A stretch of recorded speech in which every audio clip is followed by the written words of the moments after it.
Welcome in, everybody, to episode 41 of the Seven Figures or Bust podcast, the number one podcast in the world for growing your insurance business. I was going to put that in there. Guys, we are joined with a special guest today. I'm Christian Brindle. I'm joined with my co-host, Glen Shelton, but we have a guest here today, second guest of the year on the show, Mr. Chase Gruening, Mr. Coach G himself. Excited, guys. We have an awesome show scheduled for you today. First off, Chase, how is Monday morning treating you, my friend? How are things in Tennessee? Cold. Okay, we don't ever get this cold, but we're cold. But that was an awesome intro. I want to take I got to see the intro on this side, and I'm like, this is cool. That was big time. So I'm always bummed when it's over. I want it to go like another 30. I'm like dancing. I'm like, come on. I'm like, oh, it's over already. We need to make it longer. When it stopped, it like went right to us, and we're all like sitting here like, Yeah. Guys, we got an awesome show for you guys today. We're going to talk about TikTok. We're going to talk about courses. We're going to talk about events. Are they a good investment into your business? Are they not so much? We're going to talk about this. First off, TikTok. Let's start off the show talking about TikTok. So for any of you that don't know, there's been some drama around TikTok. And I only bring this up because there's a lot of agents that I know that actually get a lot of business out of TikTok. They've developed almost like this business model around TikTok. And I thought about it yesterday, and I was, talking to my wife about it. And she was like, do you guys get anything on TikTok? I'm like, no, I've never been able to figure it out. Like we get nothing, it has no impact on us. But I thought about it from the standpoint of like, what if that happened to Facebook? Or what if that happened to YouTube? That would be a nice, kick in the shorts there. And I imagine that's where some of these other people are going. Glenn, I want to pass the mic over to you to start with this. Like, what are your thoughts on old TikTok? Going down for a few hours, now it's back up. Right? TikTok. Hey, shout out to Scott Sims. Scott Sims' entire agency disappeared, guys, for 12 hours and then came back online. No, I'm just teasing you, Scott, but I know you do a lot with TikTok.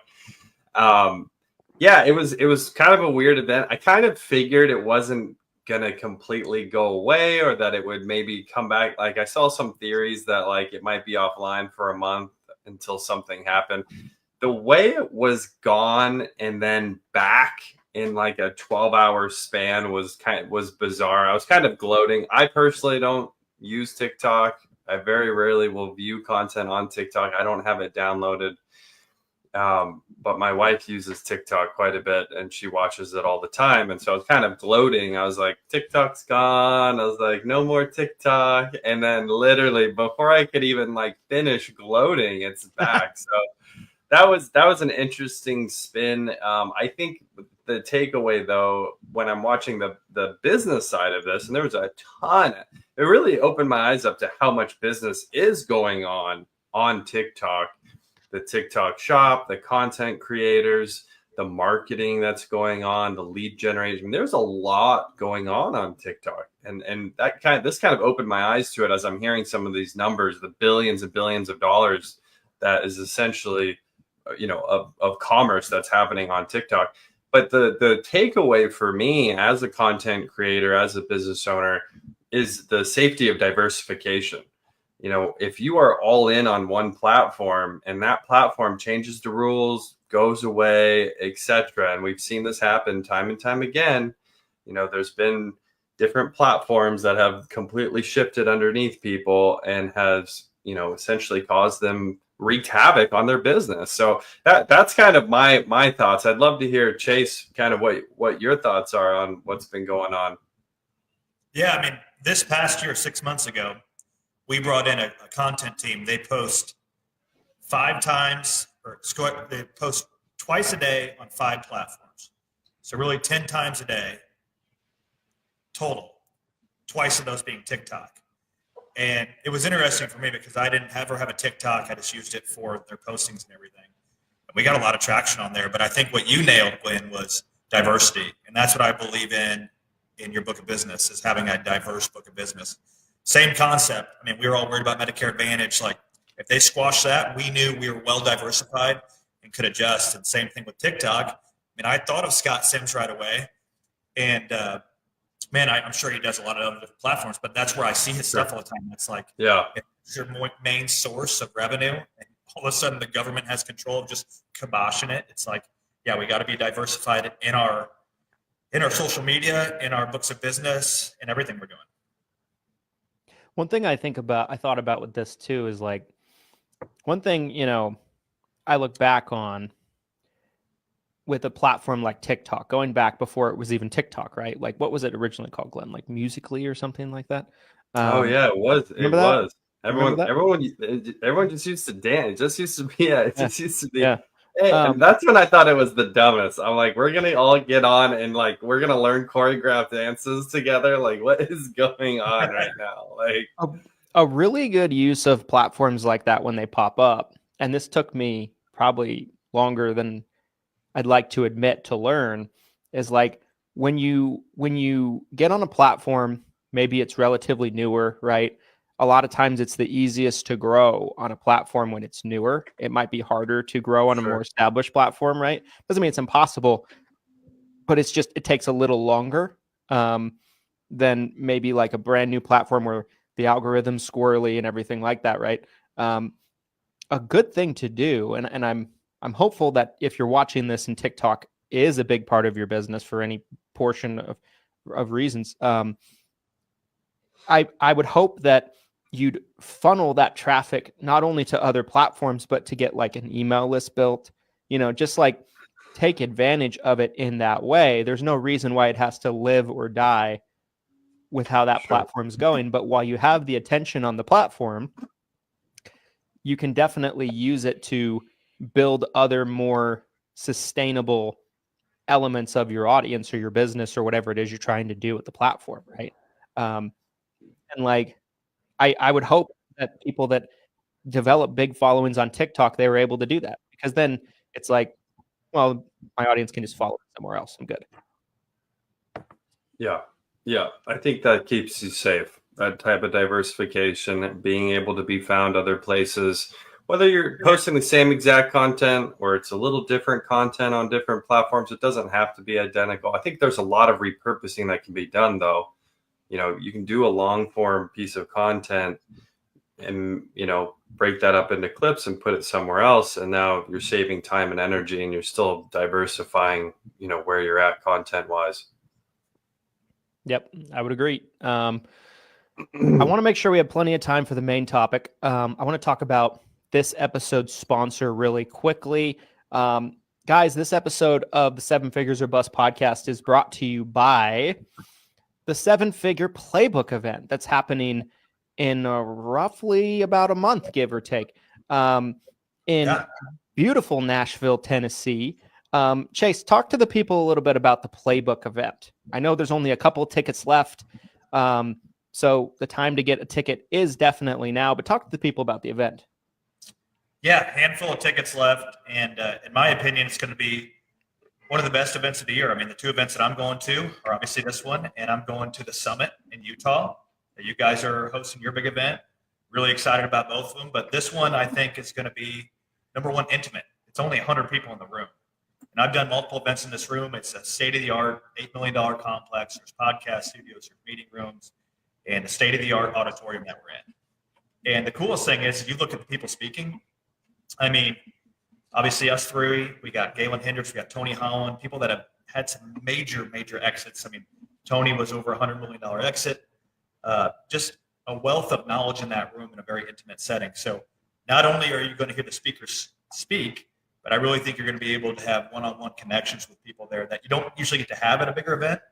And Nashville, Tennessee, we've hosted a lot of events here. It's just very conducive to an event. I mean, you got like 40 hotels within a mile. You got all this entertainment. If you're coming, I would advise you to make a long weekend.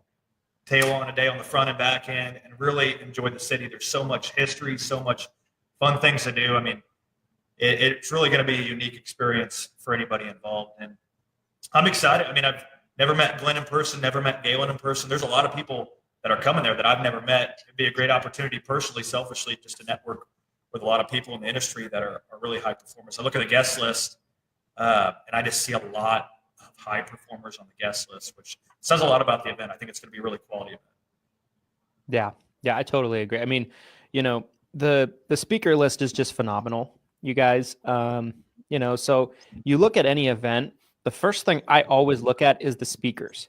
Anytime there's an event coming up, especially when it's like close and you don't know who the speakers are, that's where I'm like, because you don't know what you're going to get. Like, there's been events that I've personally gone to, and maybe like there's not a lot of emphasis or talk about who's speaking.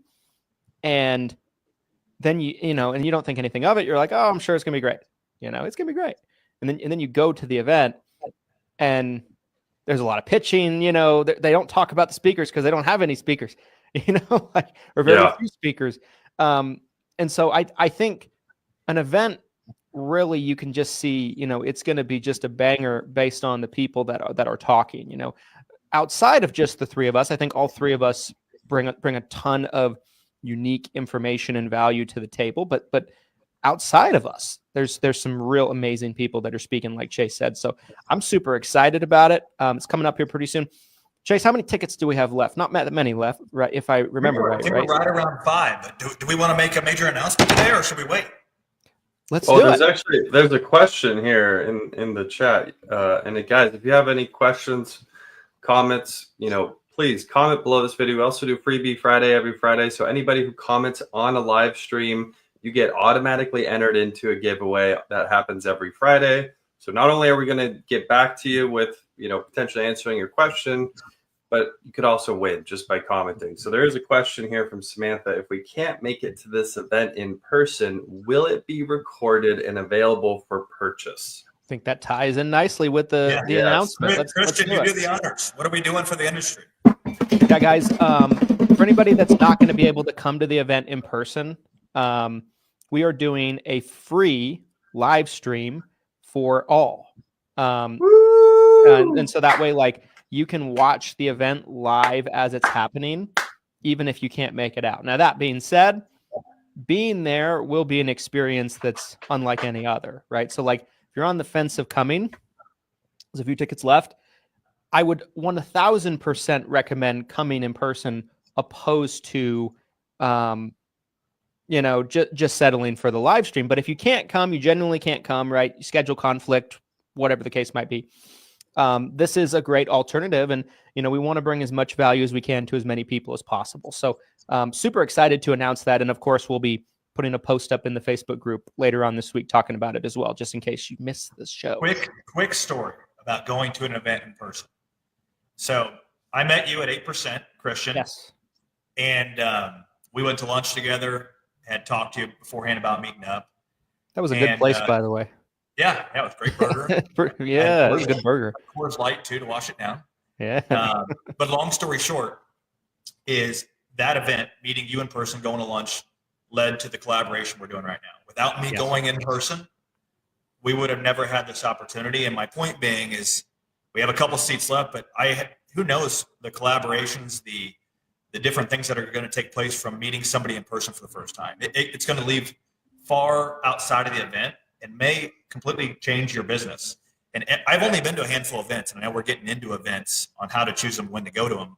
I've been to like 3 events in my life, and every single one of them in our industry, 3 events.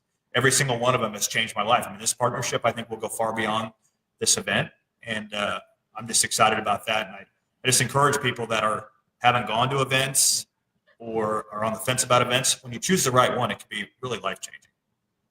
Agreed. I mean, so many things that have been either transformational partnerships or, folks wanting to work with us, do business with us in various different capacities, have really started at conversations that took place at an event. Certainly there's so much value that can be gained from, the content that takes place from speakers at an event, for sure. But a lot of it as well that people talk about a lot, but I still feel like it's underrated, is those outside after the event conversations, the lunches, the dinners, meeting up early for breakfast, something like that. And just getting to really talk shop and, just kind of share ideas, and you never know what kind of partnerships can take place from a relationship that forms in an event. So anyway, guys, get your tickets. We'll be putting out information soon on the live stream and how you can register for it.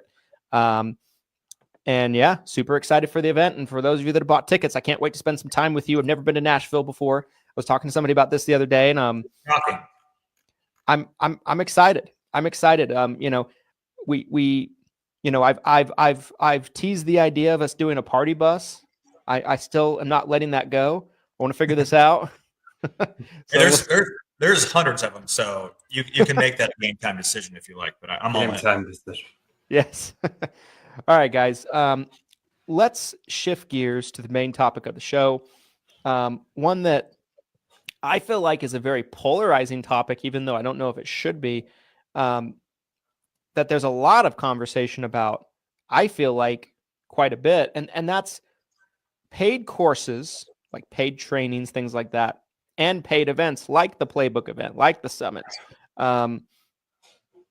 Are they total waste of time? I just want to jump in now. We just finished talking about our event. Total waste of time. Don't go to industry events. You're wasting your time. You could be growing your business. This isn't even up for discussion. I think we can wrap the pod early. Thanks for sharing. Thanks for being here, guys. Thanks, you guys. We'll see you next episode. I think there's some interesting perspectives on this conversation, right? Because for sure, I don't believe it's necessarily a black or white thing, right? Like, so someone could go to, let's say, event A and maybe have an experience where, there's been a couple of events over the years that are high profile events that I hear, like, every time it's ever brought up by somebody that went, they're like, it was bullshit. It was a waste of money. Sure. They didn't teach me anything. I just felt like, they got me there to just pitch me things. They lied about what was going to be presented, things like that. And then event B, where people are like, it was transformational. It was amazing. They did such a good job. I've seen events take the sell from stage model, get tons of backlash, almost have the event die, and then change their model completely to where it's content based. And then it's like, oh, that was really good. Like they're turning it around almost. I feel like there's a lot we can talk about here. Chase, I want to throw the mic over to you. Like, what is your opinion on that? Right. Because I'm sure it's not exclusive to any type of event, right? There's certainly events that are worth going to. There's events that probably aren't worth going to also. Yeah. I mean, when I think of what comes to mind for me is you got to earn it. And when I say you got to earn it, it's okay. If you're going to throw an event where there's pitching, those types of things involved, I think there needs to be an unbelievable amount of value to earn the right to make an offer. Yes. And in full transparency, I mean, I hosted an event in August where we made an offer and did over $100K, on the offer. And that said to me that it was a very valuable offer, but in my opinion, we earned it because the whole event, we gave free education, gave a lot of value. People could have left there without purchasing the offer. And people did, left there without purchasing the offer and helped change and evolve their business. So I think there's a right and wrong way to do it. I think if you're throwing an event, there's not a lot of transparency there. People think they're coming to get value and it's all focused around a pitch, which I have been to some of those. Okay. I think that's the wrong way to do it. But I love what you guys do too. I mean, you set the standard from the beginning at the summit. You say, hey, there's no pitching. It's straight value. And it's transparent on that end. I think no matter what, I think there needs to be transparency on the front end of what people are getting into. I think that makes a major difference on the experience of the attendee, is just having some transparency there on the front end. Before Glenn, you chime in, I wanted to say something. Like, I feel like sometimes people get the idea that, I am anti pitches or anything like that. Not at all. I think, Chase, you just surmised my entire viewpoint on it. I think if you're providing great value and maybe you have an offer of some kind at the end of something, that's great. Obviously, the summit's a different animal. The summit's designed to be 100%, but we certainly do trainings, webinars, different kinds of things where we try to jam pack it with value, and then at the end we might be like, we might present an offer that expands on what they learned, takes it to the next level. I don't think there's anything wrong with that. I think there's a difference between providing a great training and having an offer to go with that. But, if people just sat in on the training, they get a lot out of it, to structuring an entire training or an event around the offer. Like the purpose of the event and everything that's said to the event is leading up to the offer. And you're not really going to learn anything unless you go for the offer. You know what I mean? I feel like that's where this line gets towed a little bit. Glenn, chime in on this. What's interesting is I think this came up on the pod we did with Joanna last week. Someone mentioned like the serial event goers, the serial course buyers. Yeah. And what becomes problematic is when you're not actually executing on the information that you are taking in. And what's crazy is how many of you are out there. There's probably some of you listening right now and you fall into this category, and I want to help you. We all want to help you. The reality is that you, in your mind, you seem to think as an agent or as a business owner, you think if I can just get more information, if I just get one more course, if I just go to one more event, that will take me to the next level. When a lot of times you just need to execute with the information you've already taken in. So that's the most problematic thing when you want to talk about whether something's a waste of money or not. I would kind of echo some sentiments that Chase said, where I've been to events where sometimes all it takes is that one connection and to make that ROI, where you're like, man, I met this person. Now I'm going to be working with them. I've had those types of relationships too, where it grows exponentially from just meeting someone one time. So I think most events and, arguably most courses, I think courses might be more of a gray area, but I would say most industry events, most of the main industry events, you can probably go to and get some sort of ROI. Now, some might be a better fit for you than others. And that comes down to kind of, I think, your personal preference and maybe where you're at in your business.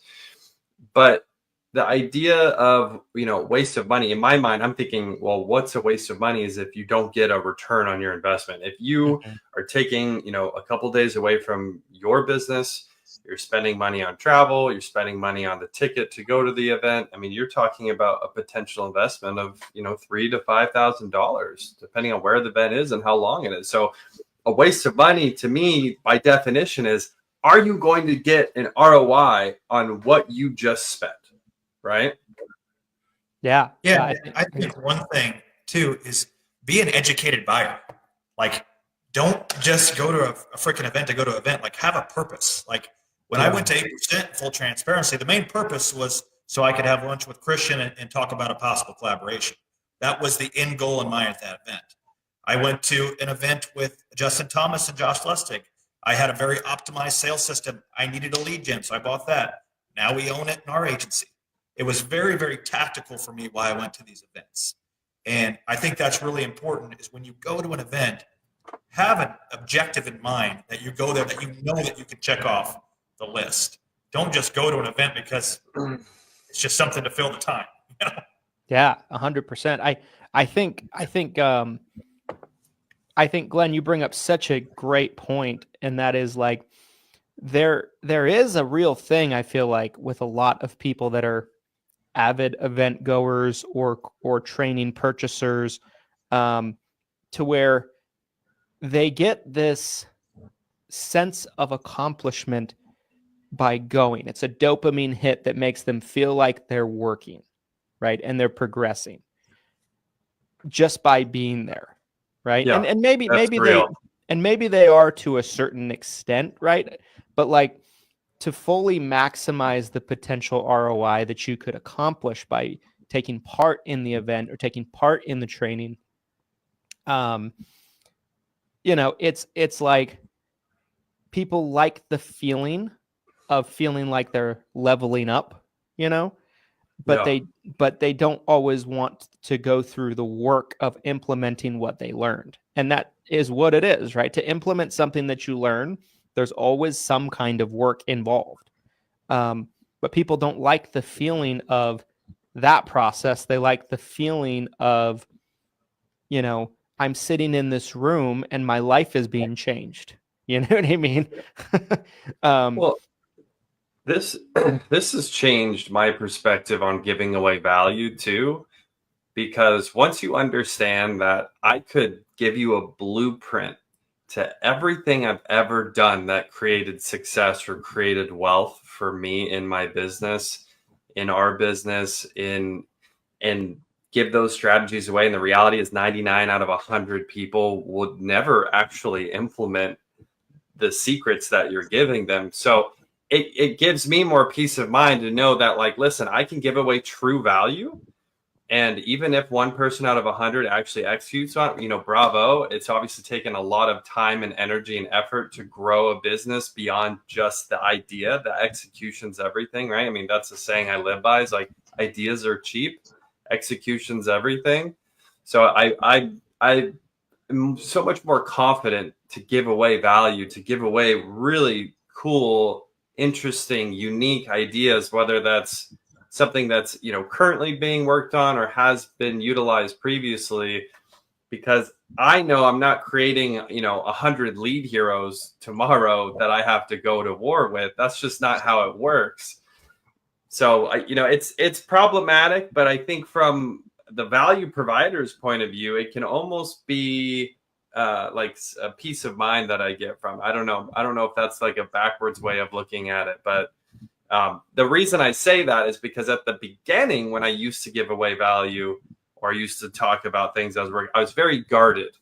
I was very guarded because I was nervous. I was like, I'm going to give away this thing that I'm working on, or this thing I did, and everyone's going to know. Yeah, everyone's going to know. And my business is going to go down, Yeah. Yeah. I mean, I have had that when I first started speaking on stages. I had the feeling where I would put together my presentations, and I would be like, I'm giving away too much here. I don't want them to know that that I'm doing.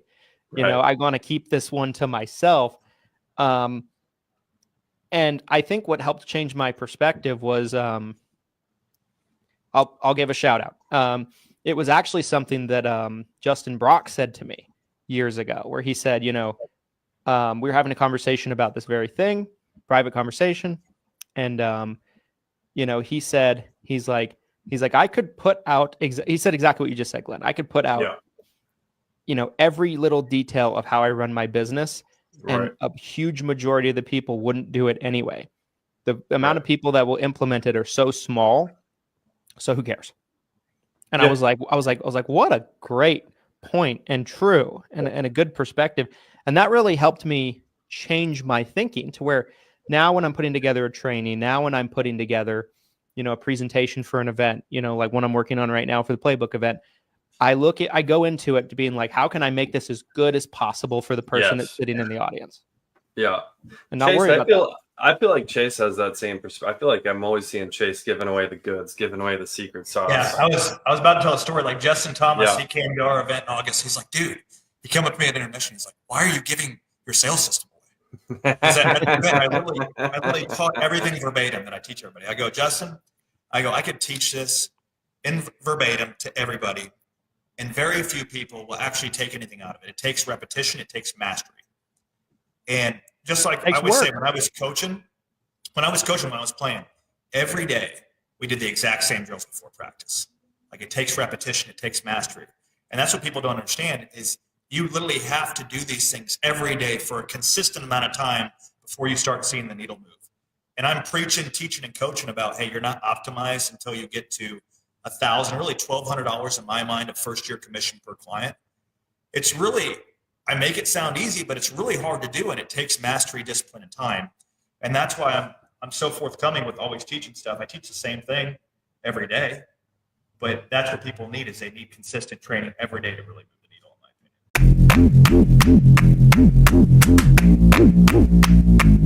opinion.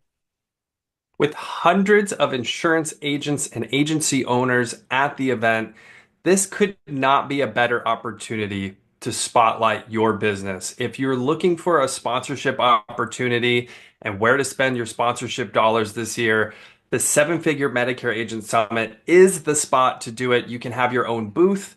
You can network with agents. This is the 4th annual summit, so there's going to be a lot of agents there and a lot of agents who are looking for help from vendors for leads, educational vendors.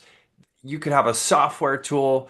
There's so many great vendors that we've had in the past, and we're looking at a lot of great opportunities for businesses to sponsor at the Seven Figure Medicare Agent Summit. So if you are looking for a sponsorship opportunity, make sure to check out sevenfiguresmedicareagentsummit.com.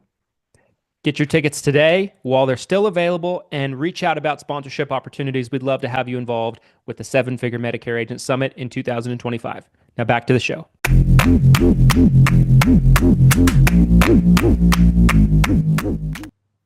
And that's what Brock was saying by that. It's like you could show everything. Rory Vaden, I was at a conference with Rory Vaden. I don't know if you guys know who that is, but he's like 80% of what I say up here today, you guys will never remember. Yeah, it's so true. It's like really I can't remember what anybody said at a conference. Maybe one thing. I think also too, I've been to so many events now. I've been involved in so many events, and one thing I see that's a common thing that happens at events is people that come in that are enthusiastic, that have full intentions of, taking things back and executing. They'll walk away. I saw someone at the summit last year come up to me and they showed me they had like 8 pages of notes at the end of it. And I remember asking her and I was like, so what's your plan? I'm like, what are you going to implement? She's like, well, hopefully all of it. And I've seen that many, many times from people. And the advice I gave to her is I was like, if you want my advice, I would pick a few things that you feel like are the most important, because trying to implement all of it and changing your entire business overnight is going to be overwhelming. And you're most people that take that approach, they don't follow through with it. And then they end up implementing nothing, so maybe start with a few things and then come back to it later, implement a few more things, one step at a time, if you will. I think it's almost like this, especially at a conference, right? You have so many speakers that are come with so many different perspectives, different ways of doing things, and you want to take it all and you want to do it all. But that's probably not realistic, right? Yeah. I think I like the number 3 personally. I think the max you probably would want. Again, I've taken this from other really big business owners' podcast. And personally, when I've tried to execute on 10 different things at once, which I've attempted that, and it almost never works when you do that. So, and I feel like Christian and I, over the past 12 months, we've gotten pretty efficient at, trying to flesh out priorities. Yes. Fleshing out what's the priority here, because it's, I also like to say, like, you can do it all. You just can't do it all at once. So it's like, what's the priority? What's the top 3? So maybe at an event, you can take 10 pages of notes, but then maybe you're really looking at it in a very pragmatic sense of, okay, what's really like the top 3 things I need or I should implement right away. And Chase, I love the sports analogy too. I think back, my son's 6th grade basketball right now. And I've been looking at some OG Kobe Bryant clips, and some of his interviews are just incredible. When you really understand the amount of work that he put in to get to his level, everyone sees the all-star level, right? Everyone sees the players who are at the top of their game, and it can be any sport, right? But, with Kobe specifically, there's this interview when he's talking about when he really went to the next level. Is he said he was, really mediocre around, I think it was like around 7th grade, 6th grade, around the age my son is. And he was saying how the average kid plays basketball probably about 3 hours a week, right? Maybe 90 minutes of practice twice a week. Like, that's probably about what the average kid's doing. So his mentality was, well, what if I practice 3 hours a day, 7 days a week, and I'm putting in 21 hours of practice, of repetition? versus the average kid who's only practicing 3. He's like, I'm going to quantum leap. He's like, that's when I made my quantum leap, because after doing that week after week after week after week, he got so far ahead of the others. I mean, it wasn't even close. And I think it works very much so the same way in our industry, right? As a salesperson. And when you're talking about lifetime client value, cross-selling, how can you perfect your own sales process? How can you perfect your sales pitch? How can you increase that lifetime client value? How can you do all of these different things? Well, putting in that repetition, that time and work, that execution, that's how it gets done. So I love that analogy, Chase. I think I got a pretty strong take on this. I've been preaching optimize then amplify. And I think a lot of people take the shiny object that is marketing right now, and everybody wants marketing. Okay. I believe that you should not amplify or throw marketing on something that isn't optimized. For example, a lot of people sell 1 or 2 policies per person, maybe have a $300 to $600 annual first year commission. We're trying to get to $1,200 first year commission is the bar. And then we amplify that. We pour gasoline on with marketing, paid advertising, everything else. Now, if somebody's only making $300 to $600 and we spend the same amount of money on marketing, but we do $1,200, we are optimizing something, or we are amplifying something that is perfected and optimized. Whereas somebody else over here, they're just optimizing something that's not very good. Amplifying, it's not something very good. So in my opinion, you have to optimize first, and then you amplify with marketing and all of these advertising dollars. And that's when you really have something special, is when you're optimizing and you amplify it.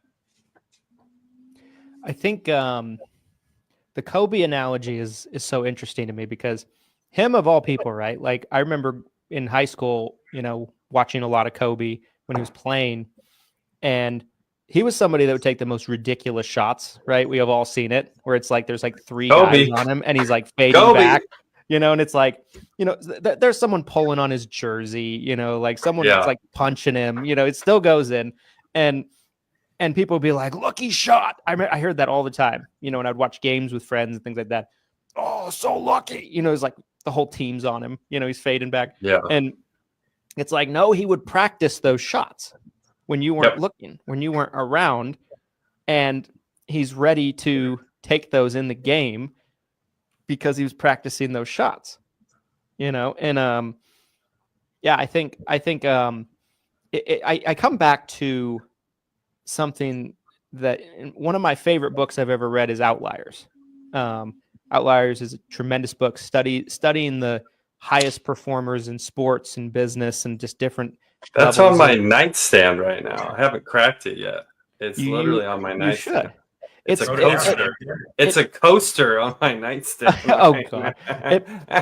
We did a top producer trip for our agents last year in San Diego, and it was I always give a book away to our agents at those things, and that was one of the books I gave to everyone, and I encourage them to read it. It's what birthed the famous 10,000 hour rule concept, to where to be an expert in something, you have to spend 10,000 hours doing it. And I think if you look at the people that are the highest performers in various things, our industry is no exception. It's the people that race to get their 10,000 hours in as quickly as possible. And I think that should be your guys' battle cry. Like, if you go to an event or you do a training, maybe it's how to run a marketing system, maybe it's how to run an ad, maybe it's a sales, maybe it's a sales script, or presentation, or how to position a cross sell, whatever it might be. You should look to implement it going into it with the impression and the goal of, I want to get to 10,000 hours mastering this. Because then you truly, by definition, will be an expert at it, and you'll be refined. You'll work out all your kinks. You'll get to a point where you're doing it as good as you possibly can. And you've mastered it. And then you can really just, scale it up. Yeah. I mean, I think Kobe is genetically more talented than the average person to play basketball? Yes, I do. I think he was probably built for it, right, in some ways. But the other piece of this, the bigger piece that most people miss, is he did exactly that, right? Is he raced those 10,000 hours, and then he raced to the next 10,000 hours. Mm-hmm. And he kept going further and further and further. And it's just, again, it starts to really compound. When you walk onto a basketball court and the guy next to you has played 50,000 hours of basketball and you've only played a few, like, what are you doing at that point, right? I mean, it's not even comparable. I love that. I need to read that book. It's funny. My sister-in-law gave me that book. She was telling me how good it was. It's just sitting right there on my nightstand. There's a question here on the stream. Again, you guys, we'd love when you have a question or a comment about what we're discussing. Please feel free to drop it below. Again, we do Freebie Friday every Friday. So if you comment on the live stream, you automatically enter into a giveaway that we do every single Friday. So this is from Brianna. I guess this isn't necessarily a question as much as a comment, but I think it's something we should potentially discuss here. I was told a lot of it is belief. Paying $5,000 for an event to learn how to make $100,000 would be a no-brainer. But do you believe you'll actually execute on it? If not, then you won't spend it. I think this is really interesting. The idea behind, it almost negates what it is you're buying, right? It almost negates the training or the event. It's almost like if you believe it, you can achieve it. And if you don't believe it, it doesn't matter how good the event is, right? You could be the best event in the world, but if you don't believe in it, you won't see any ROI from it. I mean, what do you guys think? I think about, as you're talking, I think about people that have bought 7-figure Medicare U, right? Yeah. And this certainly is not everyone. I mean, there's a laundry list of people, and you guys can go to 7figureuniversity.com and see them for yourself, real testimonials of people that have gone through it. And, we've talked about it a lot before. It's a business in the box. But, people that have had tremendous success stories and positive things to say going through it. There's other people that will buy it, in some cases spend thousands of dollars, and they never log in. I can see. Yeah. And that is such an interesting concept to me, because I'm a big believer in education and leveling up my skills and everything like that. I've bought a ton of courses over the years personally, in areas that I feel like I could hone my skills in or something like that. And I can't ever think of a course. I couldn't wrap my mind around paying, let's say, $1,000 for something and then never using it. Right. Even being where we're at today, like we could spend $1,000, the sun would shine tomorrow. If we get no ROI from it, we'd be fine. I'd be fine. Let's say me. I'm not saying Glenn has to pay for this course. Yeah, don't loop me into this. Don't loop me into this. But I can never understand that mentality of like, okay, I'm going to make this investment and then I'm never going to come back to it ever again. I think it's just this procrastination thing that people have, like people procrastinate. I think that's a real problem, where it's like, oh, I'll log in tomorrow. Oh no, I don't have time today. Maybe I'll log in next week. And if tomorrow never comes, that's probably the simple answer. But it's, it's going through the hard work of taking advantage and implementing what's at your fingertips. And a lot of people just, they don't do that. And I think that's where the biggest tragedy lies in some of this. What do you think, Chase, about, how does belief play into this, into an agent's success? I think it's a major factor. I mean, you think of it this way: if you were given a car versus you had to pay for a car, which one would you value more? There's no doubt. The one you pay for. Right. The one you pay for, you value. When you pay for something, you value it. You associate significance with it. You're going to take better care of it. And that's the same thing I've seen firsthand with courses, whether I paid for them or we've charged people or haven't charged people or whatever. The people that pay for something value it and implement it. So I definitely think there's merit to belief more than anything. Yeah, my first thought when I was reading that comment was on the lead side. Obviously, guys, with Lead Heroes over the years, I've seen agents who I knew did not believe in the lead when they got the lead, and they were nitpicking it before contacting it. And what's funny is initially I fought to make them believers. Initially, my reaction was like, no, like, hey, just trust me. Here's some tips. Here's some scripts. Here's some, processes. Like, trust me, just work, believe. But now I don't waste my energy on non-believers. It's too much work. If you don't believe in it and you're already thinking this is going to suck before you even try calling a single lead, on to the next. I can't. I don't have the time or energy to make you a believer. You've got the mindset is almost everything with that lead. It could be the best lead in the world. It could be the worst lead in the world. If you go into that call, that appointment, and you are already thinking this sucks, you're probably not going to see the ROI that you want. It's also going to show through, right? Like the client is going to feel it, like, you're not going to pick up the phone very enthusiastic. Yep. They pick up the phone, your energy's low. You're not tight on your sales script and and the way you want to nail your tonalities and everything like that, right? So yeah, I think that's a great point, and I think that's a great analogy. I think it's like there's a lot of people that have made up their mind before they even try something, and they'll kind of begrudgingly buy it. It's almost like subconsciously, without them realizing it, they want to buy it because they want to be able to say it didn't work. Yes, there are those people out there. That's real. Those people exist, right? That's real. That is almost so like real. They're paying for that experience so they can come back and be like, Glen's leads. I know it sounds crazy when you say it out loud, but that is so real.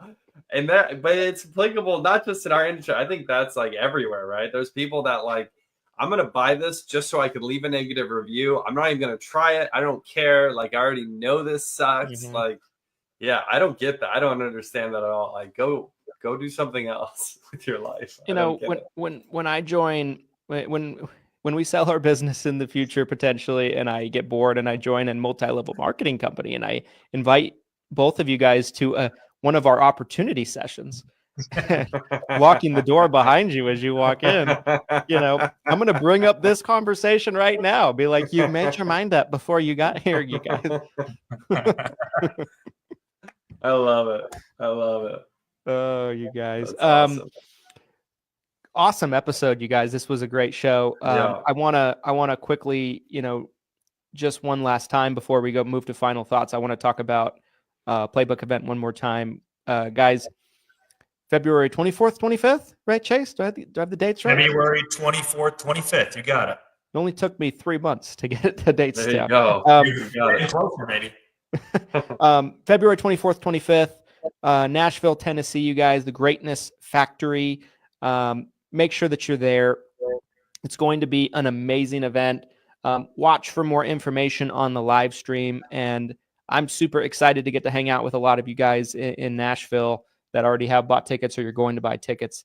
It's going to be a blast. And I'm really excited about it. I'm hoping that it warms up by then, because normally it's cold here this time of the year, and it's cold, but it's not like snowy. It's very odd. East Coast is where all our snow is. Late February, we should be much better. Good deal. Good deal. I posted the links in the comments, but I'm sure we'll start sending them out here over the next couple weeks. But free virtual now. We got like 5 in-person tickets left. And in my opinion, if you're really trying to break through a ceiling, you need to be there in person. It's gonna force you to appreciate being around people that have been there, done that. And that's the number one thing I look for at an event. Am I going to see somebody that has already done what I'm trying to do?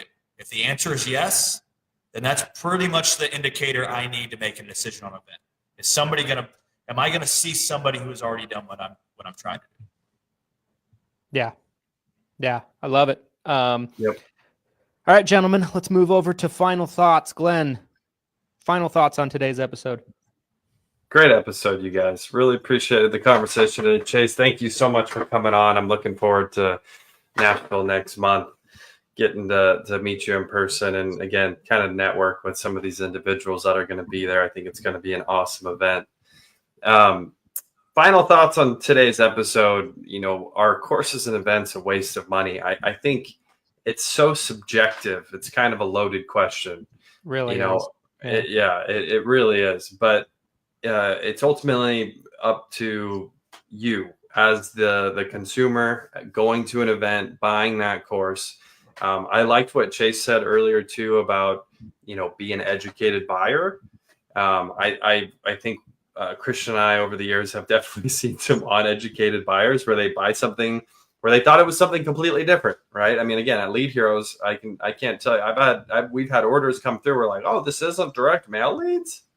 And it's like, no, this isn't direct mail leads. Like, I don't know what you thought this was. So, I think it's almost, not to like really shift it, but it's ultimately up to you as the consumer to do your due diligence. And then once you go to an event, getting that ROI is again on you as the consumer, because a lot of times there's tons of value being shared, but are you going to execute on it? Are you going to remember? Did you take notes? How are you going to follow up with the information you just took in? So, Chase, final thoughts from today's episode. Yeah, really appreciate you guys. It's been a fun collaboration and getting to know both of you, and excited for National. I think it was a really great topic today. And my simple recommendation, I always say in our sales process, always make a recommendation, right? You are the expert, make a recommendation.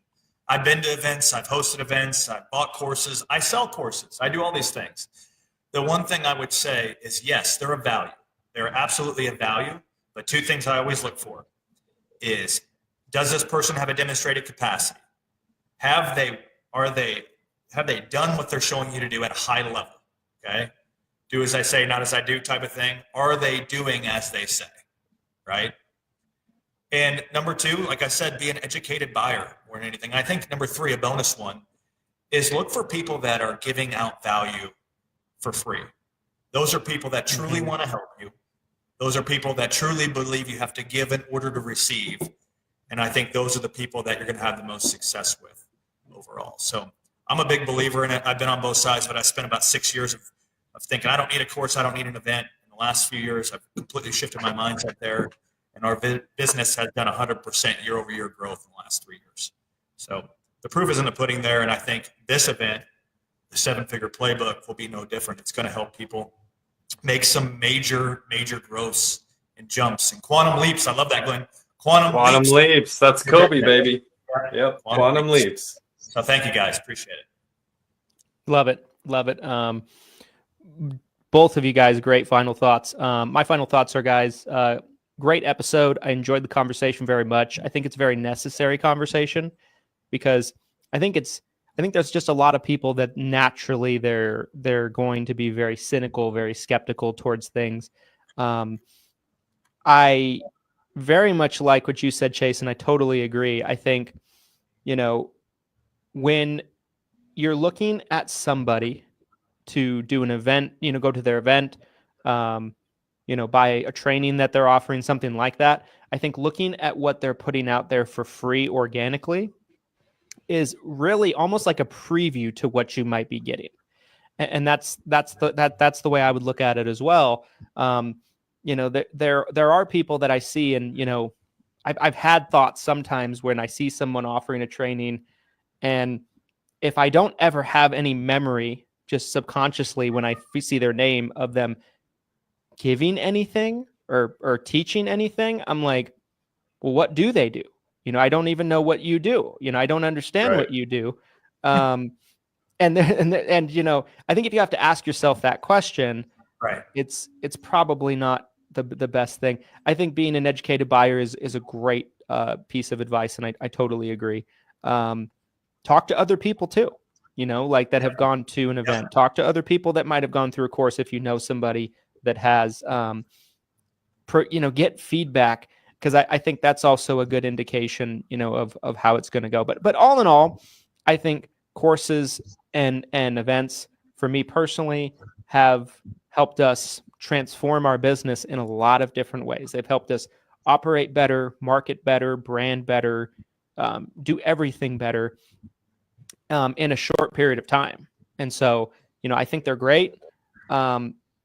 I don't believe they're all created equal, but there's a lot of really good ones out there. And I think doing your due diligence is a is a good habit to form when you're thinking about getting into a training or going to an event.